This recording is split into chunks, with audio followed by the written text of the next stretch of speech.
হরে কৃষ্ণা প্রিয় বন্ধুরা। তো আজকে দ্বাদশী তিথি।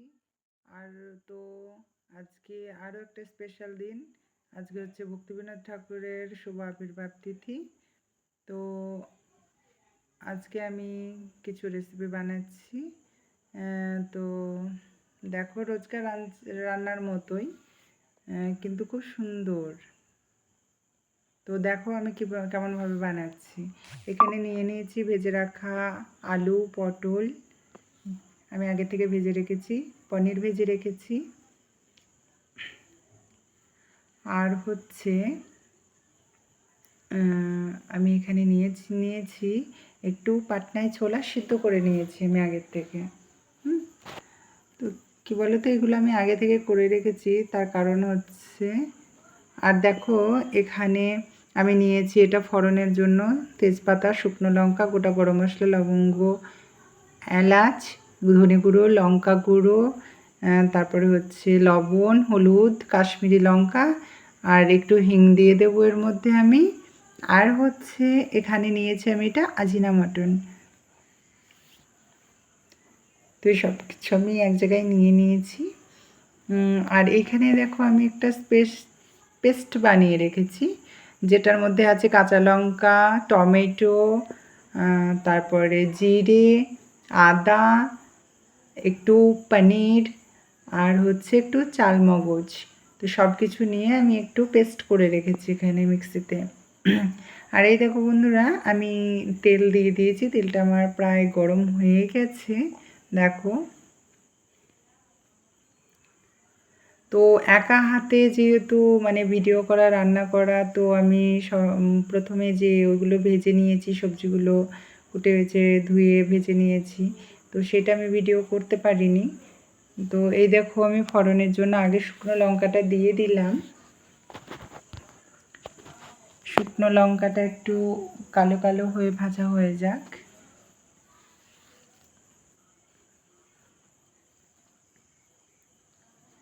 কী বলো তো, এই রান্নাটা আমার খুবই স্পেশাল, খুবই প্রিয়। তো এবার এর মধ্যে দিয়ে দিয়েছি আমি এই যে গোটা গরম মশলা রেখেছিলাম সেগুলো দিয়ে দিয়েছি, তারপরে দিয়ে দিলাম তেজপাতা, গোটা জিরে,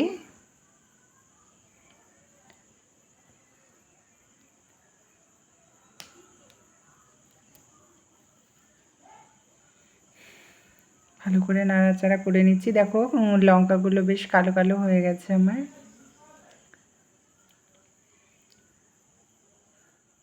একটু আজিনা মটন দিয়ে দিলাম আমি এর ভেতর।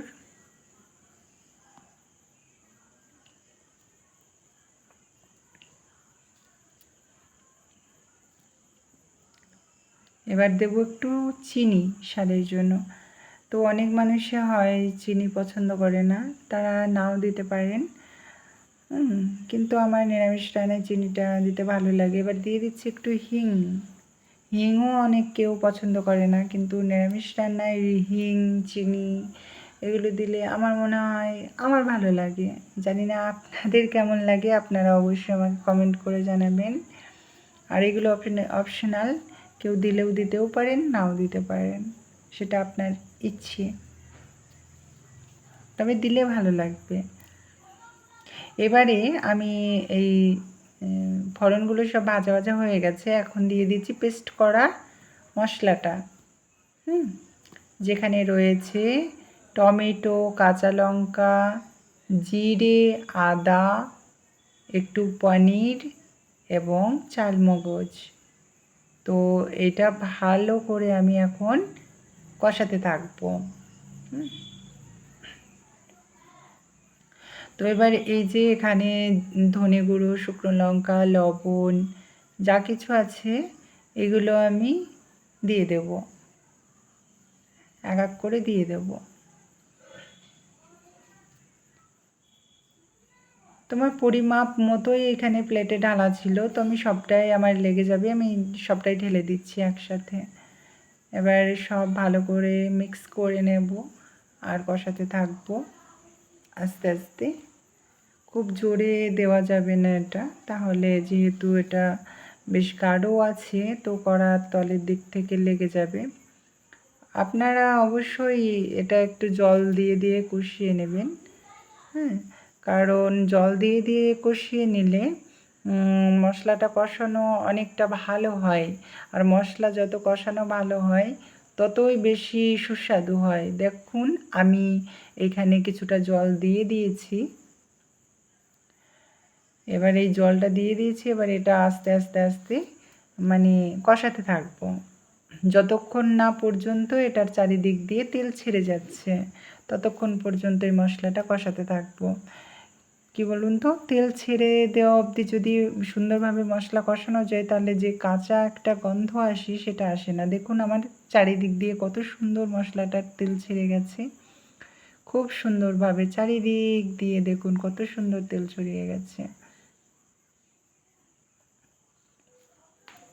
ভালোভাবে আমার কষানো হয়ে গেছে প্রায়। আপনারাও ঠিক এইভাবেই কষিয়ে নেবেন মশলাটা, তাতে করে সবজির ফ্লেভারটা অনেক সুন্দর হবে, সবজির টেস্টটাও খুব সুন্দর আসবে। এবার আমি ভেজে রাখা আলু আর হচ্ছে কি যে পটল দিয়ে দিলাম। এবার আমি সিদ্ধ করা পাটনায় ছোলাগুলো দিলাম, একটু আমি হাত দিয়ে ম্যাশ করে নিয়েছিলাম হালকা। তো সবটা এবার ভালো মতো আমি কষিয়ে নেব।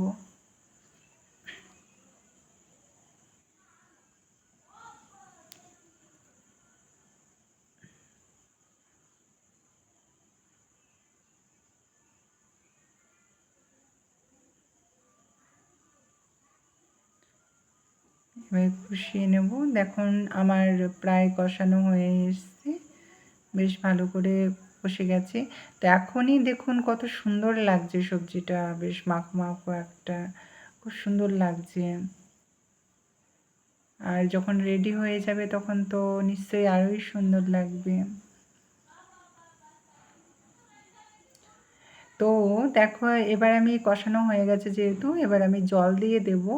তো এই জলটা আমি দেবো হচ্ছে কি যে আমি যে ছোলা সিদ্ধ করে রেখেছিলাম সেই ছোলা সিদ্ধ করা গরম জল, ঠিক আছে, এটা আমি দিয়ে দেব।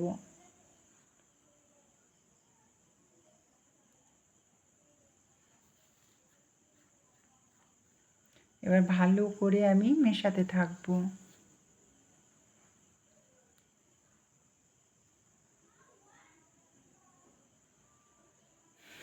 এবার এইটাকে আমি ফুটতে দেবো। আমার আরও একটু জল লাগবে কারণ পনিরগুলো ভাজা আছে, সেটাও দিতে হবে। তো সেই কারণে আমি সবটুকু জল দিয়ে দিলাম। ভালো করে মিশিয়ে নিয়ে এটাকে ফুটতে দেব।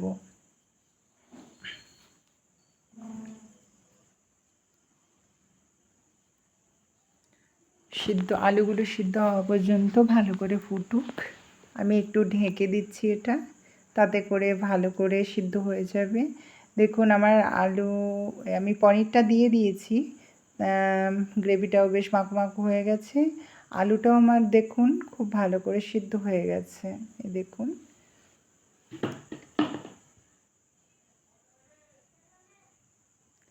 কত সুন্দর একটা কালার এসেছে সবজিটার। তো আমি আমার এই সবজিটাতে আমার মনে হয় সবজি মশলা খুবই ভালো যায় এটাতে, তো আমি সেই কারণে একটু সবজি মশলা দিয়ে দিলাম। আপনারা যারা মনে করবেন যে না আমি সবজি মশলা খাবো না, হয়তো যে কারোর এমনও হতে পারে যার পছন্দ হয় না, তো তারা লাস্ট যখন একদম হয়ে যাবে সবজিটা তখন ঘি এবং গরম মশলা দিয়ে নামিয়ে ফেলতে পারেন। তো দেখুন কত সুন্দরভাবে ফুটে গেছে সবজিটা।